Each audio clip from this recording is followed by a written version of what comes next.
USA. USA. Here now with reaction, South Carolina Senator Tim Scott. Senator, thank you for joining me. Before we get into where you think this heads in the Senate, I want to tell the viewers that in 2017, with the original Tax Cut and Jobs Act passed, you and I were together. You were so helpful to that. And there were some hidden gems in there, like opportunity zones. I look at this bill that way again, not just tax cuts and tax credits. Those would be wonderful, but there's deregulation. There's school choice, something you've been a champion on. There's energy production. Yes. There is border security. So those hidden gems, I think, need to be elevated into the national consciousness. So talk a little bit about that, if you would, sir, and tell us where you think this goes in the Senate now. Well, Kellyanne, it's a great day, a historic day for the American people. Thank God Almighty that we reelected President Donald J. Trump for 4 more years. Well, let's look inside the bill. We're talking about making it easier for small businesses to succeed by cutting out regulations and reducing their taxable income.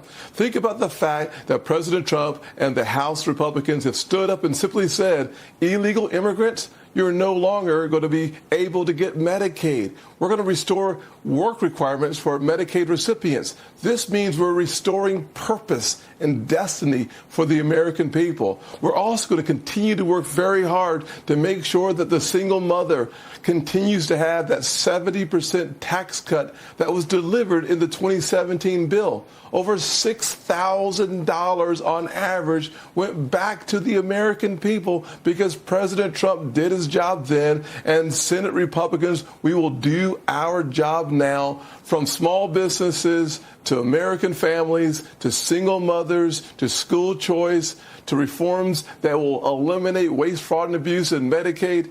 You're talking about a significant step into the best future ever. And drill, baby, drill, build the wall, protect our military. Wow. It's all in there. These aren't campaign slogans. These aren't rallying cries. This is actually now legislation that's going to a Republican majority in the Senate.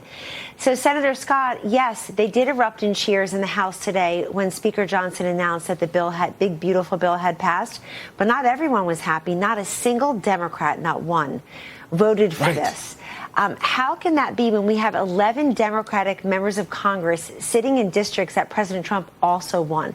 Why can't we find a single Democrat, Senator Tim Scott, to say, you know what, I didn't vote for President Trump, but people have benefited from this Tax Cut and Jobs Act in 2017 in my district, and I'm going to do the right thing for them? How has this become so rancorously partisan?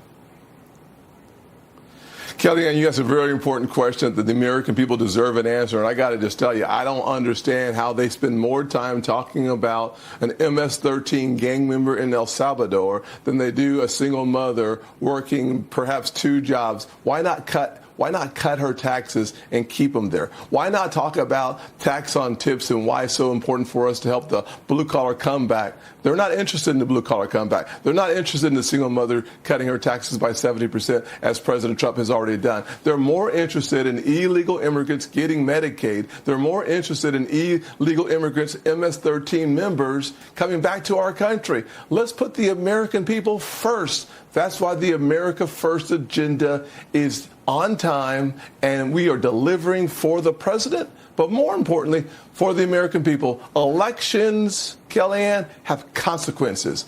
Senators like John Ossoff in Georgia, we've got to get him out of office. Why? Because he would be voting to raise your taxes.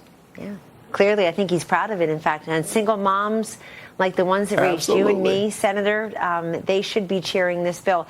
Senator, I want to focus, if I may, in our remaining time on school choice. You've been such a vocal and visible proponent, and this Educational Choice for Children Act, the ECCA, did pass, I think, $5 billion funding in the House. Are people excited about that in the Senate? Oh, yeah. They really are. Listen, the closest thing to magic in America is a good education, and embedded in this big, beautiful bill, school choice. $5 billion allowing more kids to experience freedom called a good education. I'm hoping that we're able to plus it up a little bit more and get it to $10 billion. President Trump is making the remarkable change for all of America starting now. Senator Tim Scott, you say it so well. I'm hoping that it'll pass the Senate, get to the president's desk, and we'll have you back on the South Lawn to applaud all the great goodies in there. Coming up.